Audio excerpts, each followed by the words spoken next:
So here is the guitar, the offending monster. There are several things, as well as what I've pointed out before. That hole is almost as deep as the body is. It's almost as deep as the body is. So we're going to have to be aware of that. But this is where we're going to start. The first thing that Howard needs to do is find a centre line. Because we're putting a new top on, we need something from which to work.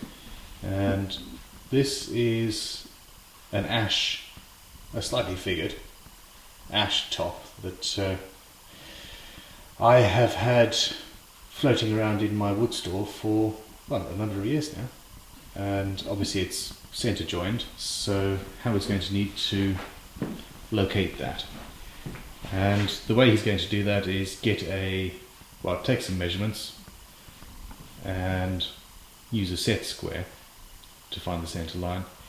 The other thing that we've been playing with, or something I've been thinking about, is the fact that these top edges are rounded over.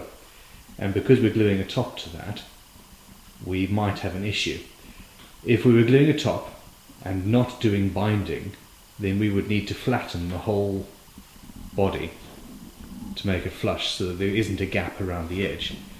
But binding is relatively easy to do, and I think that we can do that in this project. Oh, here we go. Meet Howard. Good morning. Good morning. It is a good morning. It is. And yes, Howard is a semi-skilled labourer. He's an apprentice.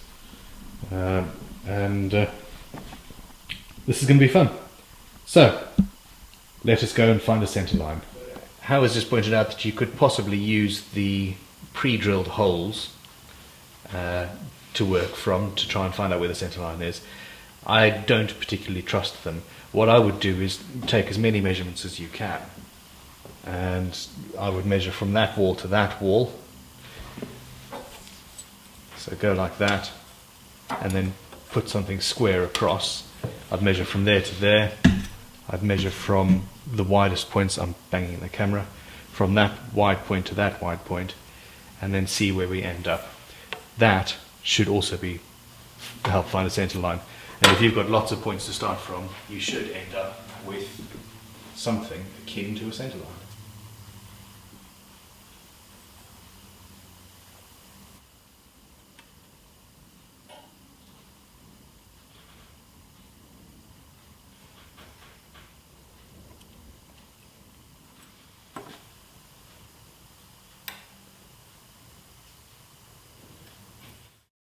Okay, so now I've got a whole bunch of centre marks, or rough guesses of centre marks. So I'm going to use those to try and gauge where that centre line is. Some of them seem to line up quite well, some of them seem to be quite a way off. So I'm going to use the highest one and the lowest one because they're sort of the most reliable marks, and we'll see where we go from there. What we're going to do as well is I'm going to put the neck in and use the neck as a guide. We use the straight edge along the neck. The reason we didn't do this from the start is because the neck has some play, which obviously is not too reliable, but what we can do now is mark from there, and then we can use that to gauge just how accurate our centre line actually is.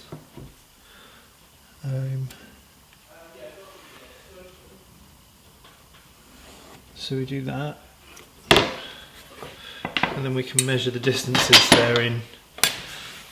So from there to there, let's try there first. Actually, I can see straight away that that isn't sat straight. If you can see, it's tapering off this way.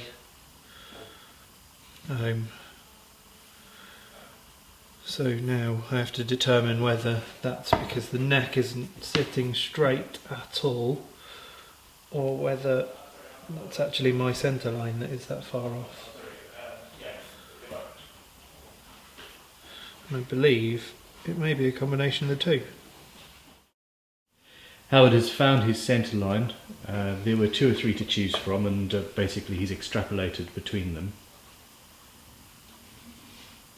And he's using the set square a funny way, but nonetheless it looks like he's found his end point.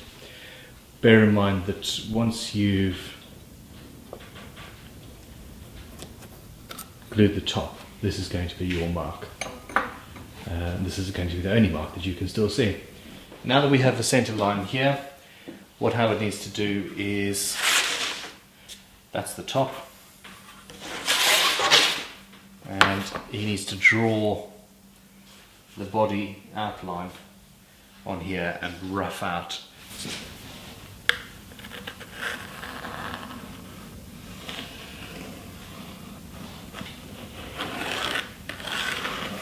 There we go.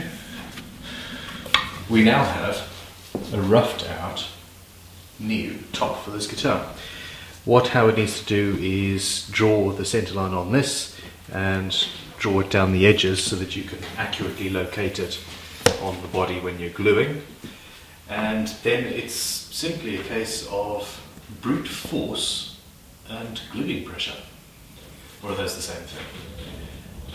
Howard's going to slather on the glue and clamp this top down and leave it to cure.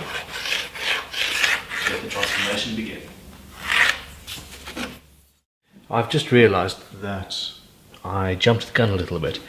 Before we glue the top on, we need to make sure that this neck joint is a little less loose and not... Stop it. Okay. So, yes, basically what we're going to do is we're going to glue a very thin piece of veneer in that face, a very thin piece of veneer in that face, and make this fit properly. We're going to have to do some shaping on the end of the neck as well, so that it seats in both, well, in all 4 faces. The nice thing about the fact that we're putting a top on here is that once the veneer is in and the top is on, you're not actually going to see the veneer. If we did it the other way around, you'd see the veneer lines, and that's not pretty.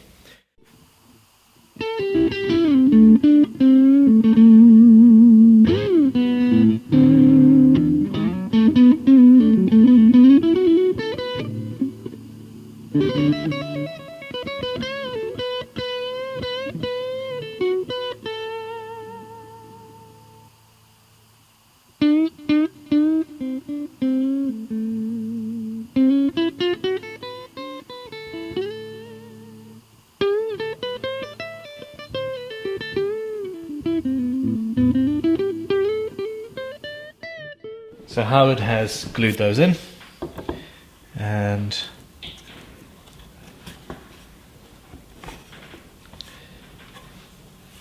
well, that is what a neck joint should feel like.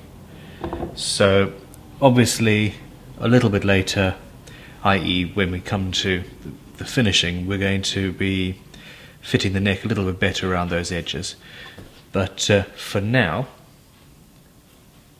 I'm happy.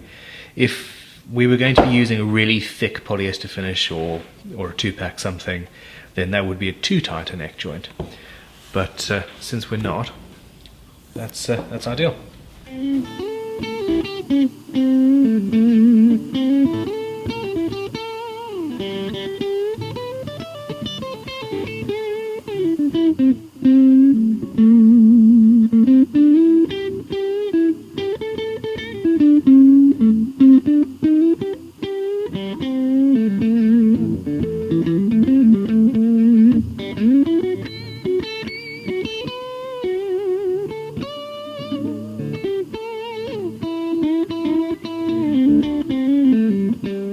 Okay, so I've just been to the machine room and made a clamping call for that'll allow us to clamp onto the moderately soft top, and it'll distribute the pressure evenly and stop any clamping dents, marks.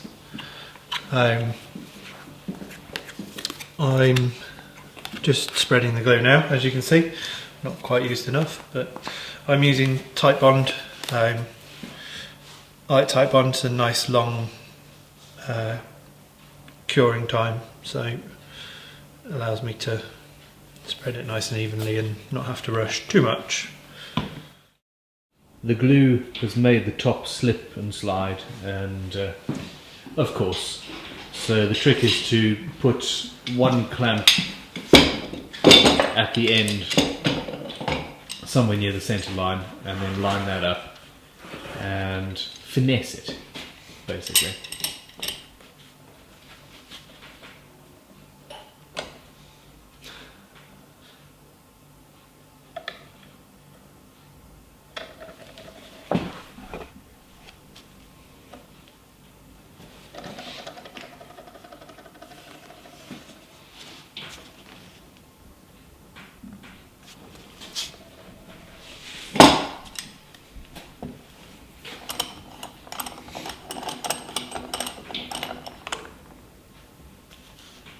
So, even clamping pressure, despite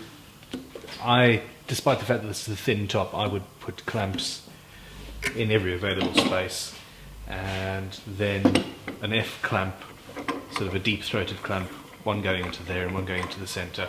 The whole point is to spread the clamping pressure out as much as possible. Of course, we're using the caul for that as well, but basically you cannot have too many clamps for a job like this. And yes, another trick is something that Howard didn't listen to me about.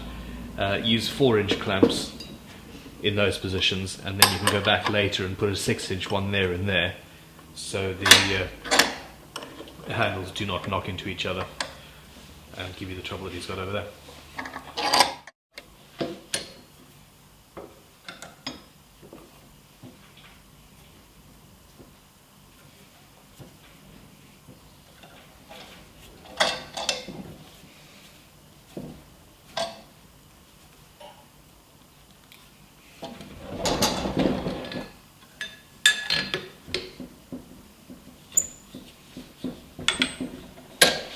So now we leave this to cure for 2 or 3 hours and move on to working on the neck, I suppose.